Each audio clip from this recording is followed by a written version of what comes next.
Well, hello, Iowa. How many of y'all are like me that you are so proud to be an American? Oh, my goodness. I am so proud to be an American. I'm also very proud to be living my mother's American dream. I had the good privilege of speaking here a couple of years ago. So how many of y'all were here a couple of years ago when I was speaking? Oh, only about 9 of y'all. This is great. You said I have 45 minutes? Is that what you said? Okay. I know. Thank you. I thought it was 30. Anyways, I was here a couple of years ago, and I'm so happy to come to a state that you have a county already named for me. So thank you very much for that.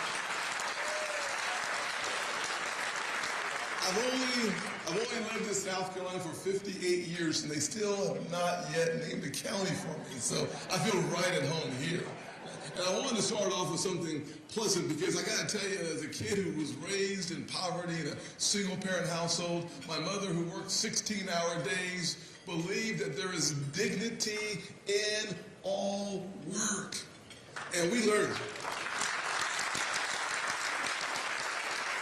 And if you've seen my TV commercials, you understand that as a presidential candidate, I'm trying to get back to good old-fashioned common sense. My mama taught me that if you are able-bodied in America, you work.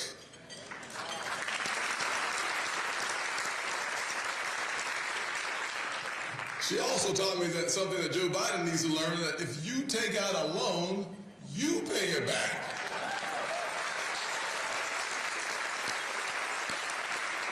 And every liberal DA in America should hear this one. If you commit a violent crime, you go to jail.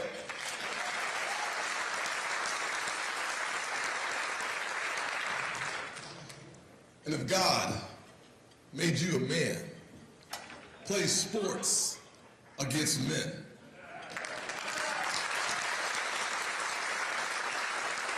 You see, I'm running for president because I want to restore common sense and decency to our nation, because the people of this nation, we are strong, but our president is weak.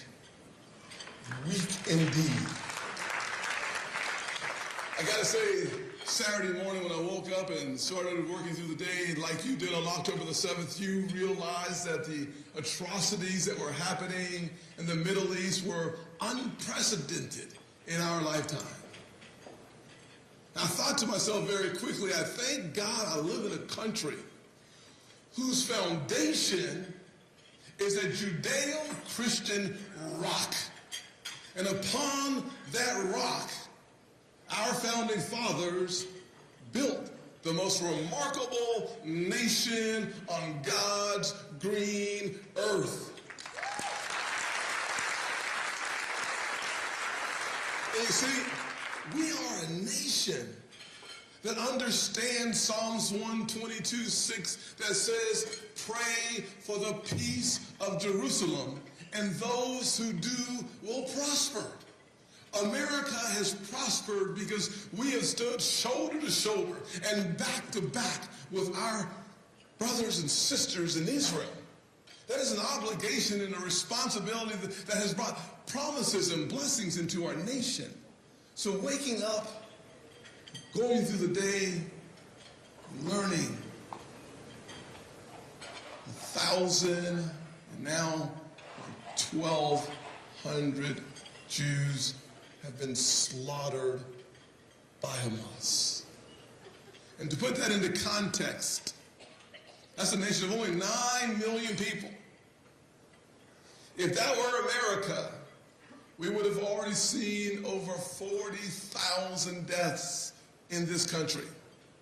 And I've said, and been criticized for saying it, that I find Joe Biden to be complicit with those attacks. And I meant it when I said it, and I'm repeating it right now. Joe Biden's weakness invites conflict.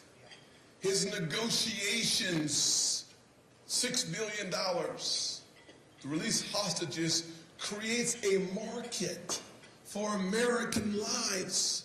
We've already lost nearly 24 plus. But we have hostages now because there is a market where the price on our heads abroad has never been higher. During the Obama administration, he paid $400 million for hostages. I said then years ago that when you start negotiating with people, you end up raising the price on an American life. Joe Biden, $6 billion raises the price on every single American life, but it goes further than that.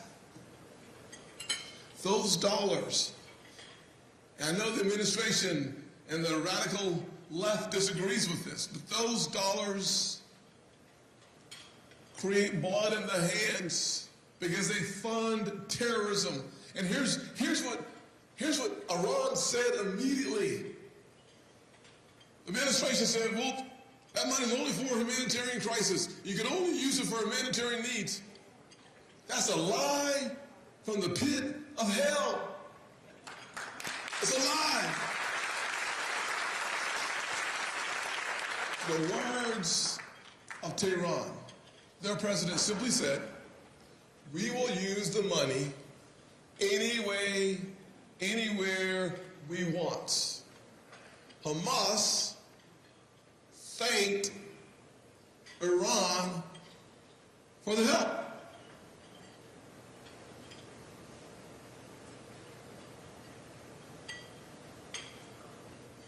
Let me say that one more time. The people that beheaded babies, burned them to a crisp, thanked their #1 financial supporters immediately after the attack. That is why a few days ago I created legislation to freeze the $6 billion in Qatar so that Iran never touches a single penny of those American dollars. That is disgusting, and we should not be associated with it because we are the city on the hill. We are the greatest nation on God's green earth, and we the people deserve better than that from the President of the United States of our country.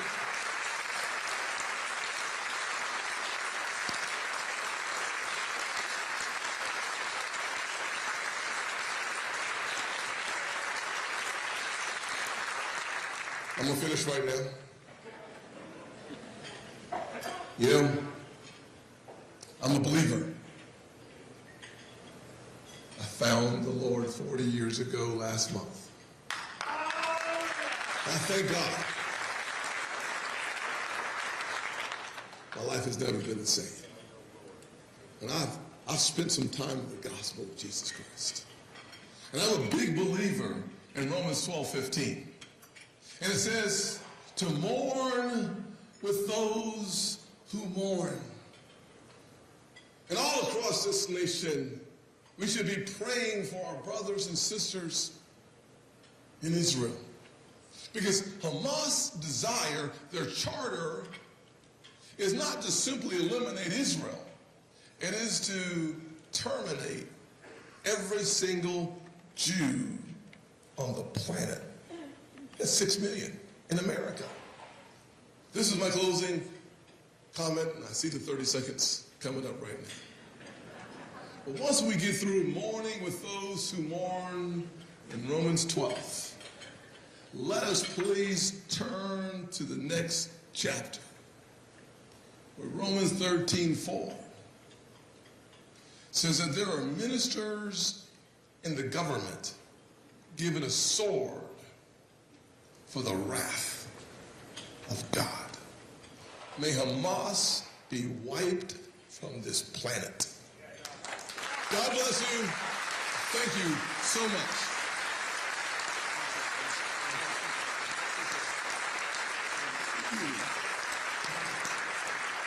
Thank you, Senator. And presidential candidate Tim Scott. Both Asa Hutchinson and Tim Scott have other